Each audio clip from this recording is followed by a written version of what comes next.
मला जे प्रेम दिलात, आशीर्वाद दिलात आणि मी आपला एक लोकप्रतिनिधी म्हणून 10 वर्ष आमदार म्हणून काम केलं आणि आपल्या सगळ्यांच्याच आशीर्वादामुळे आज राज्याचा कॅबिनेट मंत्री म्हणून मी काम करतोय. पण आपण जो काय अधिकार आणि आशीर्वाद आणि प्रेम जे मला दिलं त्या नात्यामुळे, त्या संबंधांमुळे आज मी इथे आलेलो आहे.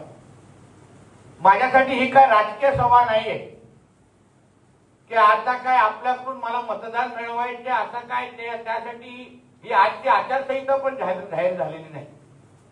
ती शहरापुरती आचारसंहिता आहे. शहराचे आपल्या जिल्ह्यामध्ये 4 शहरातल्या असलेल्या नगरपंचायतच्या निवडणुका, त्याच्याशी आणि आपल्याशी काही संबंध नाही. पण आज आपण मच्छीमारी करत असताना, मासेमारी करत असताना आपल्याकडे आपल्या समोर उभं राहिलेले जे काही संकट आहे त्या बाबतीमध्ये राज्य शासन म्हणून आपल्याला काय मदत मिळू शकते ही भावना आपल्या प्रत्येकाच्या मनामध्ये आहे. मला एक मनाचं समाधान असं वाटतं की जेवढी गर्दी आज इथे बघितल्यानंतर आपण माझ्याकडून जेवढ्या अपेक्षा ज्या ठेवल्या आहेत हे बघून खरंच मला मनापासून समाधान वाटतं. कारण हक्काच्या माणसाकडूनच अपेक्षा आपण व्यक्त करतो की माझ्या घरचा माणूस आहे आणि आज तो कॅबिनेट मध्ये बसलाय, आज मंत्रालयामध्ये बसलाय आणि ते आमची व्यथा समजून घेतील आणि आम्हाला निश्चित पद्धतीने मदत करतील. हा जो विश्वास तुमचा माझ्याबद्दल आहे ना, तो माझ्यासाठी अतिशय महत्वाचा आहे आणि तुम्ही कधीच कमी होऊन जाणार, कधीच कमी होऊन जाणार. माझ्यासाठी आपल्या सगळ्यांचं संकट हे माझं संकट आहे, माझ्यावर आलेलं संकट आहे. मला माहिती आहे आपण कुठल्या कष्टामुळे आणि कुठे मेहनतीने आपण मासेमारी करता. आम्हाला बोलणं सोपं असलं तरी किंवा कधी कधी ताटातला मासा खाणं सोपं असलं तरी आपण ते मिळवण्यासाठी आपल्या जीवाच्या पलीकडे जाऊन हे कष्ट करता. हे जाणीव असणाऱ्यापैकी मी एक कार्यकर्ता आणि एक नागरिक आहे आणि म्हणून मी आपल्याला विश्वास देतो. हे काय निवडणुकीचं भाषण नाही आणि त्याच्याही पुढे आता 2029ला 4 वर्ष आहे आणि आपण ह्या 5 वर्षाच्या सरकारच्या पहिल्याच वर्षामध्ये आज इथे उभे आहोत. म्हणून आज जे काय मी आपल्याला विश्वास देईन त्याचा अनुभव घेण्यासाठी तुमच्याकडे पूर्ण 4 वर्ष आहे आणि म्हणून तुम्हालाही कळेल किंवा मी दिलेले शब्द, मी दिलेला विश्वास मी पुढची 4 वर्ष कसं पूर्ण करतो हा अनुभव घेण्यासाठी तुमच्याकडे बराचसा काळ आहे, बराचसा काळ आहे. म्हणून एक तुम्हाला मी विश्वास देईन की आज ही दुपारी माझ्याकडे रायगडचे मच्छीमार बांधव आलेले, संघटना आलेल्या आहे, त्यांच्या समोर पण हेच संकट आलेलं आहे. अवेळी समुद्र खवळायला लागलेला आहे. निसर्गामध्ये एवढे बदल होत चाललेले आहेत ते नेमकं आज जेव्हा मासेमारीचा सीझन सुरू झाल्यानंतर नेमकं मासेमारी करायची कशी हा सगळ्यांच्या समोर आपल्या समोर प्रश्न निर्माण झालेला आहे. म्हणून मी माझ्या अधिकाऱ्यांना आज दुपारीच, मला माहित नव्हतं तुमचे हे सगळे प्रश्न आहे, पण तरी आज दुपारी माझे मत्स्य व्यवसायाचे जे सचिव आहेत खात्याचे प्लस आमचे मत्स्य कमिशनर जे आहेत, फिशरीज कमिशनर आहेत तावडे आणि त्यांच्या अंतर्गत असलेल्या सगळ्या अधिकाऱ्यांची बैठक आजच दुपारी घेऊन आलोय आणि मग मी त्यांना असा अभ्यास करायला सांगितलंय की अगर आपण आपल्या राज्यामध्ये आपण मासेमारीला कृषीचा अगर दर्जा दिला असेल आणि आपण आता मासेमारीला शेतकऱ्यांबरोबर अगर तुलना करतोय, मच्छीमारांना अगर शेतकऱ्यांबरोबर तुलना करतोय, त्या चौकटीमध्ये अगर तुम्हाला आम्ही बघतोय मग जी मदत शासन म्हणून आपण शेतकऱ्यांना देतो, मग अवकाळी पाऊस असेल किंवा पूर परिस्थिती असेल, नुकसान भरपाई असेल, काही असो, सगळ्या बाबतीमध्ये आपण शेतकऱ्यांना सगळ्या परिस्थितीमध्ये आपण शासनमधून मदत करतो. असं कुठलीच परिस्थिती नाही आपण त्या पद्धतीने मदत त्यांना करतो.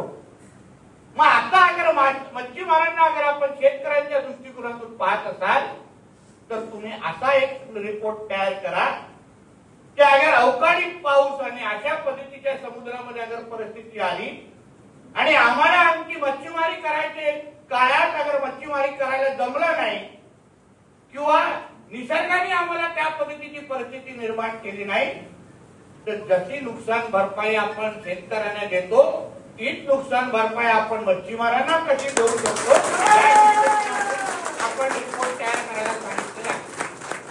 मला साधारण आठवडा 10 दिवस लागेल तो पूर्ण रिपोर्ट तयार करण्यासाठी। मी प्रत्येक बाबतीचा अभ्यास करायला सांगितलेला आहे। आज आपण राज्यामध्ये कृषीचा दर्जा आणण्याच्या मागचे माझा विचारच हाच होता।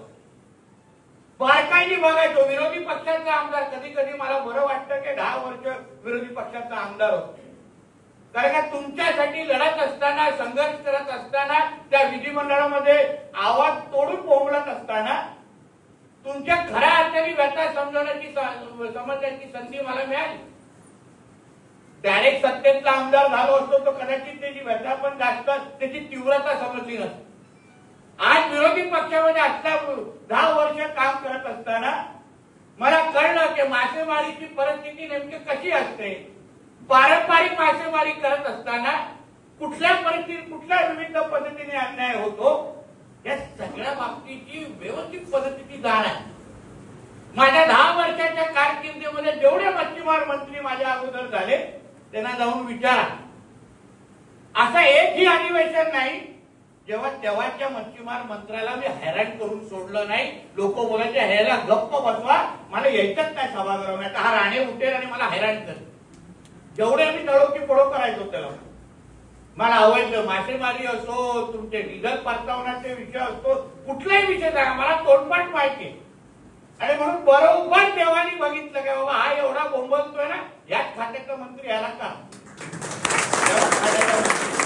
कारण का न्याय मिळवून द्यायचा असेल ना तर अशा एका कार्यकर्त्याला त्या खात्याचा मंत्री करा ज्याला तुमचे प्रश्न मांडत असताना हातात पेपरची गरज वाटली नाही पाहिजे, त्याला मनापासून हृदयातून कळलं पाहिजे की मच्छीमार बांधवांचे काय प्रश्न आहेत आणि ते कसे सोडवायला पाहिजे। म्हणून 11 महिन्याच्या तुम्ही पहा, आपला महाराष्ट्र राज्य अन्य कुठल्याच राज्याने 100% कृषीचा दर्जा दिला नाही, फक्त महाराष्ट्र राज्याने दिलेला आहे आणि त्याच्यामुळे कुठल्याच राज्याने तेवढा धाडस केलेला नाही। 100% कृषीचा दर्जा दिलेला आहे। तो नेमका का दिला आहे तर कधीतरी आपण अभ्यास फार बारकाईने करावा। मला माहिती आहे आपण वाचणी करता आणि आजकाल काय मोबाईलच्या जमान्यामध्ये काय वाचायचं नाही तेही वाचून मोकळे होता, म्हणून मुद्दामून तुम्ही माहिती घ्या। कारण का कृषीचा दर्जा देण्याचा हेतू त्यांच्या मागचा हा होतो, कारण का तुम्हाला ज्या ज्या सवलती आज शेतकऱ्यांप्रमाणे आज भेटत आहेत त्या सवलतीच्या मुळे तुम्हाला खऱ्या अर्थाने तुमचा हा व्यवसाय पुढे घेऊन जाण्याची एक चांगली संधी किंवा तुम्हाला आधार निर्माण होतोय। आज आपण कुठलाही कॉपरेटिव्ह किंवा जिल्हा बँकमध्ये जा, पाऊल ठेवल्या तुम्ही त्याला विचारा बाबा माझ्यासाठी काही योजना तुमच्याकडे आहेत का, त्यांच्याकडे आतापर्यंत कुठल्याही योजना आपल्यासाठी नव्हती। जिल्हा बँक म्हणजे शेतकऱ्यांची बँक असं म्हणून मोकळे व्हायचे आणि आपल्या हाताला काहीच लागायचं नाही। पण आज कृषीचा दर्जा दिल्यामुळे आज जेव्हा तुम्ही जिल्हा बँक मध्ये जाता तेव्हा समोरच्या व्यक्तीला ज्या ज्या सवलती ते शेतकऱ्यांना देतात त्या सगळ्या सवलती तुम्हाला देणं हे बंधनकारक आहे, अशी परिस्थिती आज आपण निर्माण करून दाखवलेली आहे। आजच्या जीआरचा मुद्दा म्हणून तुम्ही अभ्यास करा। आज आपण किसान क्रेडिट कार्ड पासून, विमा कवच पासून, विजेची सवलत सगळ्याच्या सगळ्या तुम्हा लोकांना आज देऊन दाखवलेलं आहे। किसान क्रेडिट कार्डच्या अंतर्गत 2 लाखाचं कर्ज आज तुम्हाला 4% व्याजावर तुम्हाला उपलब्ध होणार आहे, जे शेतकऱ्यांना त्या निमित्ताने आधार। विजेची जे काय तुम्हाला सवलत तिथे भेटणार आहे ते आतापर्यंत शेतकऱ्यांना तुम्हाला काही सवलती भेटायची। या सगळ्या गोष्टी मी का प्रयत्न करतोय, कारण का मला माहिती आहे नुसतं भाषण देऊन नुसतं काय उगाच हवेत बोलून उपयोग नाही। खऱ्या अर्थाने शेतकऱ्यांच्या प्रमाणे तुम्हाला मोठं करायचं असेल तुम्हाला त्या पद्धतीच्या सवलती पण मला द्यायला लागतात, त्या पद्धतीचा आधार पण मला द्यायला लागतो आणि म्हणून त्या पद्धतीचे सगळे निर्णय मी घेत पुढे चाललेलो। म्हणून तुम्ही एक बाबतीमध्ये निश्चिंत राहा। आज जसा आपण कृषीचा दर्जा देऊन दाखवला, मी सरकारच्या पहिल्या 100 दिवसामध्ये मी आदरणीय मुख्यमंत्री साहेबांकडे गेलो, त्यांच्या म्हणजे चीफ सेक्रेटरीकडे गेलो। मी वैयक्तिक कधी कॅबिनेट मंत्री चीफ सेक्रेटरीकडे जाऊन कुठलाही जास्त विषय समजवायला बघत नाही, पण मला माहिती होतं की मला हा विषय पास करून कॅबिनेटमध्ये घ्यायचा आहे। मी स्वतः माझ्या सगळ्या 8-9 अधिकाऱ्यांना त्यांच्याकडे घेऊन गेलो आणि त्यांना सांगितलं की साहेब ह्या गोष्टी झाल्या पाहिजे, मला कुठल्याही पद्धतीने हा निर्णय तुम्ही करा. आणि त्या पद्धतीने मी तो निर्णय करून घेतलेला. हे तुम्हाला का सांगतोय, जेणेकरून तुम्हाला कळलं पाहिजे की तुमच्या माणसाचं कॅबिनेटमध्ये वजन किती आहे हे सांगण्याचा मी प्रयत्न करतो. म्हणून आज त्या गोष्टी तुम्हाला मी सांगून जाईल की आपल्याला नुकसान भरपाई पाहिजे, कारण तुमचा अधिकार आहे. हित वेळ आहे, आमच्या खिशामध्ये घरामध्ये काहीतरी आम्ही घेऊन जाऊ शकतो. हित हात तो सीझनचा वेळ असतो, त्याच्यानंतर कधी वेळचं सीझन आम्हाला थोड्या दर आठवड्यामध्ये समुद्राची परिस्थिती बदलते, बाजारपेठाची परिस्थिती बदलते. आता अगर आम्हाला समुद्रामध्ये जायला मिळणार नाही तर आम्ही जायचं कधी?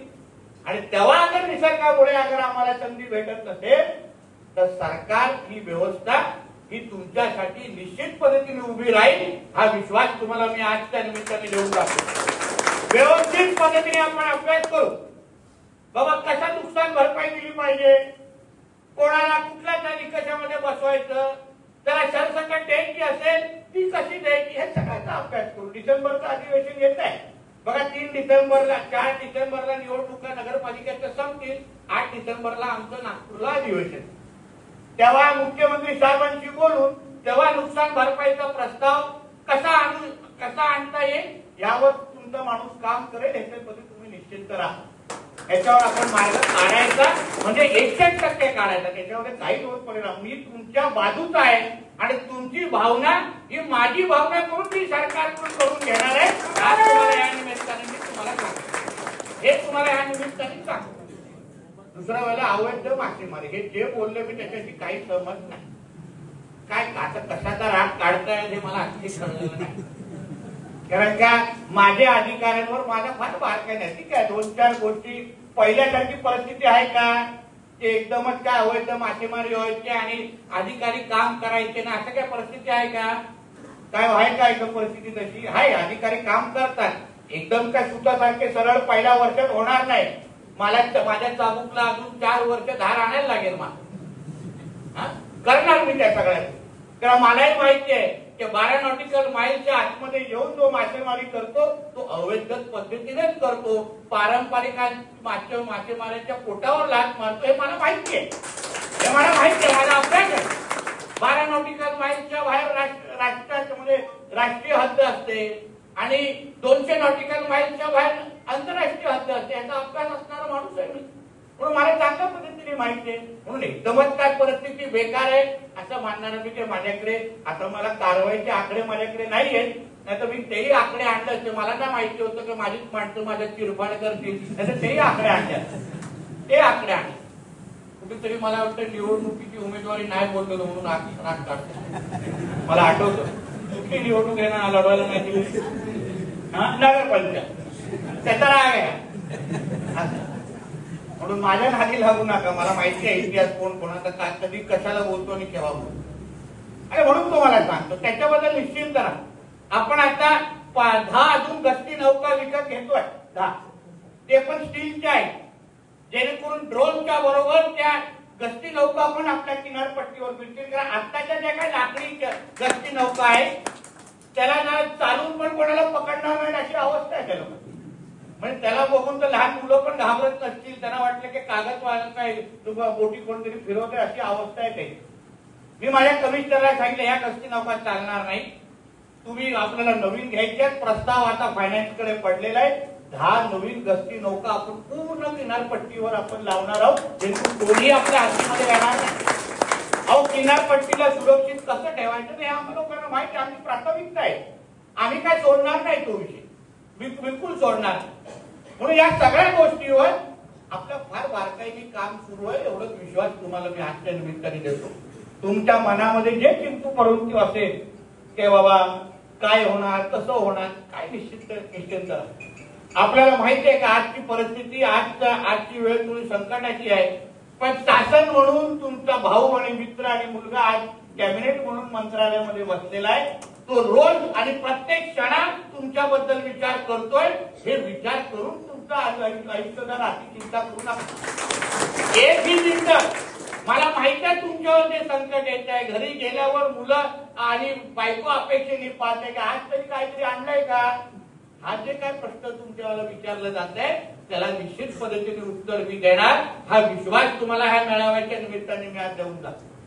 आजचा जो निर्णय घेतला ना 15 लाख मच्छीमारांना थेट त्याचा फायदा आहे. तुम्ही व्यवस्थित अगर बेरीज लावली तर प्रत्येकाला त्या योजना माध्यमातून प्रत्येक मच्छीमाराला 8,000 रुपये हे प्रत्येक मच्छीमाराला या 15 लाख मच्छीमारांना मिळू शकतात. अशा पद्धतीची योजना आहे. थोडी फक्त विस्तृत जाऊन माहिती घ्यावी अशी मी तुम्हाला विनंती आहे. किंवा तेली साहेब तुम्ही जे काही जे थोडं तज्ञ आणि जे अभ्यासू लोक आहेत ना त्यांनी थोडं मार्गदर्शन करावं. किसान क्रेडिट कार्ड कसं घ्यावं त्याच्यासाठी यंत्रणा लावा ना. माझ्या अधिकारी तुम्हाला लोकांना देतो, तुम्ही बसवा त्या अधिकाऱ्यांना. सावळे साहेब तुम्ही लोक बसवा, लोकांना बसवा बरोबर. अभ्यास लोकांना माहिती जाऊ दे. कागदपत्र काय असतील, कागदपत्र कसे पाहिजे, कुठले पाहिजे ते गोळा करा लोकांचे. त्याच्यामध्ये काय 19-20 असेल तर मी बसतोय नाही ते, मी बसतोय. तुमचा माणूस बसलाय. सगळे 100% नसतील, 99% असतील ना. 1% नजरअंदाज करण्याची जबाबदारी माझी आहे ना. मी कुठे काय नाही बोलतो की 100%च पाहिजे असं नाही ना. मी बसतोय इथे. पण ह्या योजनांचा कसा 100% फायदा तुम्ही घेऊ शकता, ह्या ज्या काय तुम्ही कृषीच्या दर्जाच्या नंतर हे जे काय एक GR काढत चाललोय हे तुमच्या फायद्याचे आहे. फक्त तुम्ही थोडा याच्याबद्दल अभ्यास करा एवढी विनंती. पाहिजे मी अधिकारी पाठवतो, तुम्ही खोलात जाऊ सोशल मीडिया पाहिजे म्हणजे तुम्ही व्हॉट्सअपवर मेसेज केली साहेब तयार करा. तसे तुमचे लांब लचक मेसेज असतात थोडं ह्याच्यावर तयार करा आणि मला पाठवण्यापेक्षा ह्यांना पाठवा. आहे का ना केली साहेब, थोडा ज्ञानात भर पडेल. हा खावड्याच्या तुम्ही काही लोकांचे असा अभ्यास जर तयार करावं.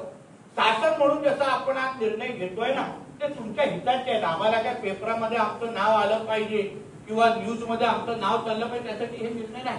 मी GRची कॉपी तुम्हाला लोकांना देतो, वाचा. आणि प्रत्येक मच्छीमाराला ह्या माध्यमातून कसा फायदा होतो त्याच्या घराघरात जसं लाडली बहीण योजना अंतर्गत जसे 1500 रुपये आपण देतोय तसं ह्या GRच्या माध्यमातून प्रत्येकाला 8,000 रुपये मिळण्याची संधी ह्या आजच्या GRच्या माध्यमातून आहे. हे तुम्ही फक्त बारकाईने अभ्यास करा. मग तुम्ही बोला की नाही, तुम्ही बोलताय ते बरोबर बोलताय. मग तुम्हाला कळेल की ह्या प्रत्येक GR मध्ये का मी म्हणलो एक GR काढतोय जेणेकरून आजच्या ह्या आर्थिक परिस्थितीवर तुम्हाला लोकांना मात करता येईल.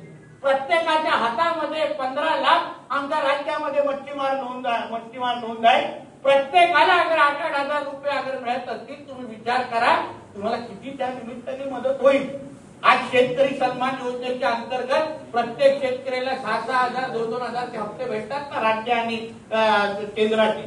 त्याच पद्धतीची ही ह्या GR हे जे एक निघतायत ना त्यावर तुम्ही विचार करा. आता केंद्र सरकारची प्रधानमंत्री मत्स्य संपदा योजना माहिती आपण किती लाभार्थी ते असतील. आम्ही लोकांनी अभ्यास केला की बाबा केंद्राची योजना आहे पण त्याच्या कदाचित 100% लाभ कधी कधी मच्छीमार बांधवांना भेटत नाही. मी आदरणीय मुख्यमंत्री साहेबांकडे गेलो, मी काही अधिकाऱ्यांबरोबर बसलो. मला एक कळलं की आमच्या ह्या मत्स्य खात्याला राज्याचं हे जे मत्स्य खातं आहे एक ही स्वतंत्र योजना आमची नाही राज्याची. बघा कुठली योजना आहे का राज्याची, एक ही तुम्हाला योजना मिळणार. मग मी त्याच्याबद्दल पण अभ्यास करायला सुरू केलाय आणि येणाऱ्या जानेवारी 26 तारखेपासून पंतप्रधान मत्स्य संपदा योजनेच्या धर्तीवर आपण मुख्यमंत्री मत्स्य संपदा योजना सुरू करतोय. म्हणजे केंद्राच्या आणि राज्याच्या तशीच योजना तुम्हाला राज्यामध्ये मिळते. म्हणजे अर्धे पैसे केंद्राचे तेवढेच पैसे राज्याचे. म्हणजे जसे 6,000 तुम्हाला शेतकरी सन्मानचे तुम्हाला जसं केंद्राचे भेटतात 6,000 तुम्हाला राज्य मिळतो तसंच मत्स्य संपदा योजनाचे पैसे तुम्हाला केंद्राचे भेटणार तेवढेच पैसे तुम्हाला राज्य आता देणार 26 जानेवारी 2026 पासून. ह्याचा तुम्ही बारकाईने फक्त तुम्ही विचार करा आणि ह्या दृष्टिकोनातून तुमचा अभ्यास करू. जे काही छोट्या लाभ म्हणजे कधी फिशचे आपले ते बास्केट बॉक्स असतील, काही कोल्ड स्टोरेजचे असतील, काही बर्फ कारखान्यासाठी असतील, अशा 26 नवीन योजना. किती 26 नवीन योजना मी पुढच्या एका वर्षामध्ये राज्याच्या सगळ्या या 15 लाख मच्छीमारांसाठी आणतोय. जिथे आई फक्त तुम्ही विचार करा आणि ह्या दृष्टिकोनातून तुमचा अभ्यास करू. जे काही छोट्या लाभ म्हणजे कधी फिशचे आपले ते बास्केट बॉक्स असतील, काही कोल्ड स्टोरेजच्या असतील, काही बर्फ कारखान्यासाठी असतील, अशा 26 नवीन योजना, किती 26 नवीन योजना मी पुढच्या एका वर्षामध्ये राज्याच्या सगळ्या या 15 लाख मच्छीमारांसाठी आणतोय, जिथे आज एक पण योजना नाहीये. येणाऱ्या एका वर्षामध्ये 26 नवीन योजना तुमच्या सगळ्यांसाठी असतात. 26. म्हणून या सगळ्यांच्या बाबतीमध्ये तुम्ही फक्त बारकाईने अभ्यास करा आणि लाभ घ्यायला शिका. एवढं मी तुम्हाला या निमित्ताने सांगणार. तर मी एकेकाला धरून लाभ द्यायला कसा करून मी करतो. मी नाही तुम्हाला लोकांची पाठ तोडणार. तुम्ही लोक माझे आहात. मी काही तुम्हाला लोकांना मागे राहायला देणार नाही.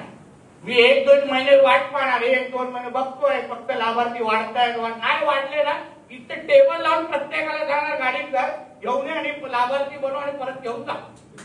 एवढं का आवडो काय नाही.